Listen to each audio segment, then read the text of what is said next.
Lungs cancer, फेफड़ों का cancer, ये बहुत कॉमन है। बिल्कुल ठीक। आपने जिससे मुझे अभी थोड़ी देर पहले बताया था कि खवातीन और मर्दों में ये शायद पहले नंबर के ऊपर है। डेडलीस्ट ट्यूमर जो आपको मोर्टेलिटी सबसे ज्यादा लंग कैंसर की वजह से पाई जाती है। किसी मेल को फीमेल अगर में। फेफड़ों का कैंसर है या हो रहा है, उसको क्या सिम्टम्स, क्या अलामात होंगी? बिल्कुल ठीक।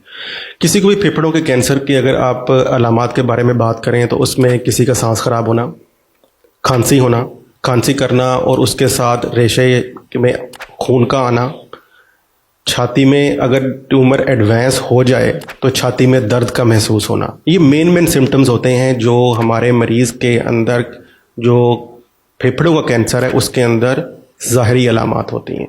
ये सिर्फ यही सिम्टम्स है लंग हाँ, कैंसर? सांस का खराब होना, खांसी आना जो ठीक ना हो रही हो, क्रोनिक हो है, खांसी चल लेकिन रही है। ये सिम्टम्स तो टीबी में भी है। बिल्कुल बात आपकी ब्लड ठीक भी है। आता है, बिल्कुल ठीक बात की सांस आपने। भी फूलता है, खांसी भी आती है। बिल्कुल। कैसे बेचारे को पता लगे कि मुझे टीबी है या कैंसर आपने कर दिया मुझे? बिल्कुल, जो मैंने आपको अलामात बताई ज़रूरी नहीं कि ये कैंसर की वजह से हों, जैसे आपने कहा कि टीबी की वजह से भी हो सकती हैं, और क्योंकि इवन के नॉर्मल भी लोगों को नॉर्मल- आजकल सांस चढ़ जाता है। बिल्कुल ठीक कह रहे हैं। खांसी तो 2-2 महीने 3-3 महीने चलती है। बल्कि इवन के किसी को कार्डिक पेशेंट है तो उसको भी सांस खराब हो सकता है। तो देखिए, इसके सबसे बड़ा बेहतर जवाब ये है कि आपको अपना एक्सरे करवाना चाहिए। अच्छा। एक्सरे करवा के आपको अपने स्पेशलिस्ट जो पल्मोनोलॉजिस्ट है उसके पास जाना चाहिए और उसे आगाही लेनी चाहिए कि क्या मेरे जो सिम्टम्स हो रहे हैं, जो ये मेरे सिम्टम्स 2-3 हफ्ते से प्रोलॉन्ग हो रहे हैं, मेरा वेट लॉस हो रहा है, उसके साथ कॉफ हो रही है, मुझे थूक में ब्लड आ रहा है, क्या ये मेरे कैंसर की वजह से या टीबी की वजह से है?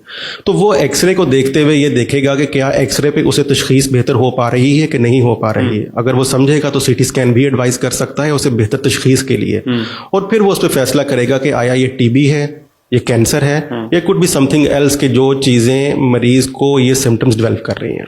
वेट लॉस, खांसी होना, खांसी के साथ जो है वो बलगम के साथ खून का आना, सांस का चढ़ना, ये लंग्स कैंसर के सिम्टम्स हो सकते हैं। एक्सरे में पता लग सकता है, नॉर्मल जो एक्सरे होता है कि आपको लंग्स कैंसर है या नहीं है, और डॉक्टर अगर नहीं पता लगेगा तो वो सीटी स्कैन के लिए दे देगा। खुदा ना खास्ता किसी को हो गया, अब उसका जो ट्रीटमेंट ऑप्शंस है एक तो, और उससे पहले कि ये जो लंग कैंसर है, ये नॉर्मल जो सुनने में आता है वो ये आता है कि जी वो जी हुक्का पीता था, वो जी सिगरेट के जो है वो कश लगाता था वो, या वो शीशा पीता था। अब ये बीमारी खवातीन में भी टॉप के ऊपर है, सेकंड नंबर के ऊपर। बिल्कुल ठीक। वो तो नहीं हुक्के शीशे पी रही इतनी ज्यादा। बिल्कुल बात ठीक कही आपने। जहाँ आपने बात की ना कि स्मोकिंग की, तो smoking is number 1 cause of lung cancer. उसके अलावा हमारे डिफरेंट ऑक्यूपेशनल एक्सपोजर्स भी हैं जिसकी बुनियाद के ऊपर हम वो इनहेल कर रहे हैं ना, जो हमारे लंग्स को। आप कह रहे हैं जी कि फीमेल्स के अंदर वो स्मोकिंग नहीं करती, लेकिन कुछ फीमेल स्मोकिंग करती हैं, जो नहीं करती उनमें क्यों लंग कैंसर हो जाता है?